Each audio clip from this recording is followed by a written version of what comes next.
The moment that I really think was significant in the way that I began to view Austin and I began to, like John Mayer says, like see him in a new light was January 2021. At the end of that month, me and Carol were going on our first double date ever since we met. You know, it was a dream. She's my best friend. For me and her to go on a double date, we met these guys and they fit that vision that we had ever since we were young. We were so excited to go out with them and our family knew about it, and you know, it was my first date ever, and I wouldn't really consider it a date now looking back. It was more of a hangout. And I remember before I went, Austin looking at me and him telling me not to go. It was weird because in my heart, like I understood why he was saying that, but we had never communicated anything to one another, and I still didn't know how I felt about everything, and I don't think he really did either. And so I was like, of course I'm gonna go on this date, like why would I not?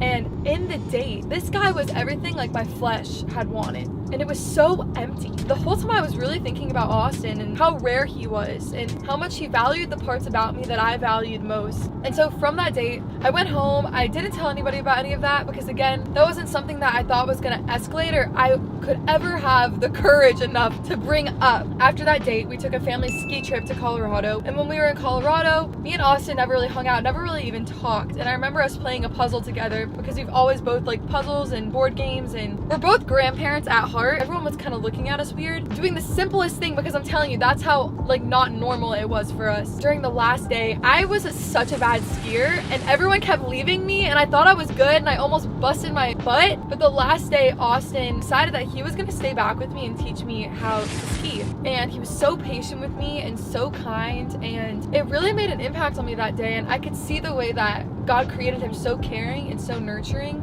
And that was always a quality in the man that I wanted to be in a relationship with, was somebody that I knew would take care of me and that was so patient with me, because Lord knows I need patience. What's something that you love about Caleb that you never were looking for in a guy until you met him? Do you have one? Yeah. Go first. I would say when I was looking for a guy in the past, I didn't understand how important it was that they were patient with me until I met Austin. Dang. That's deep. Like, he has unusual patience for me, but not in a way of like I abuse his patience. You know what I mean? Yeah. But in a way of like he's like always. You didn't even know you needed that. He's not ever mad at me for like not getting things right. I have never met anyone in my life Yeah. that has so much grace, in a sense of like he's the least judgmental person I've ever met in my life. But like when you're a kid and you do something wrong and you're so scared and embarrassed to tell your parents, like Yeah. Like, you know what I'm saying? And you're so scared that they're gonna be mad or something. And then sometimes you tell somebody something and they make you feel so stupid or so bad about it, or they make you feel worse and you're like, why did I even say something? Yeah. Like, he does the opposite. Like, he'll forgive me before I forgive myself. And I'm just like, and like, he doesn't see me like that. Like when you make a mistake, he doesn't see you at your worst. He does still it. views you as your best. He will still view me as my best every I time. know. It's the And I'm weirdest like, thing. It's the coolest and then thing. you start being yourself like that, you know? Because you view yourself as your best, not your worst. Exactly. I think with that, like, because I feel the same about Austin, I think the reason why I didn't look for it, because obviously if you asked me, I'd say that I wanted that. You know what I mean? Yeah, but you didn't know that you needed it, I guess. And I don't think I knew it existed. Yes. You know what I'm saying? Well, I thought that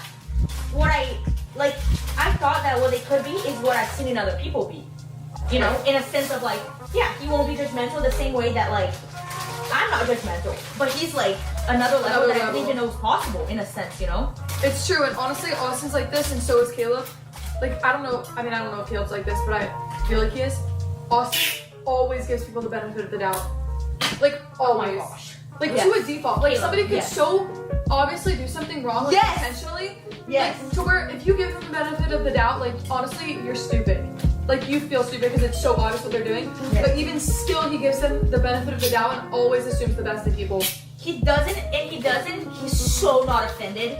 Easily. I know. Caleb is like, to the level that I'm like, oh my gosh, I love it. It's kind of like goes to like the not judging people, you know? And it kind of goes back to your pride. Like, you want to be prideful and be like, I want to defend myself if they're trying to do this.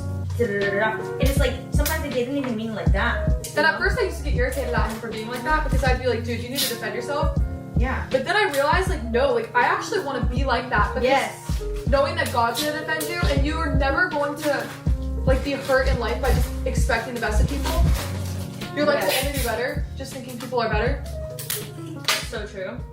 It's so inspiring. It's so good. It's so inspiring. And the way that they live their lives inspires us.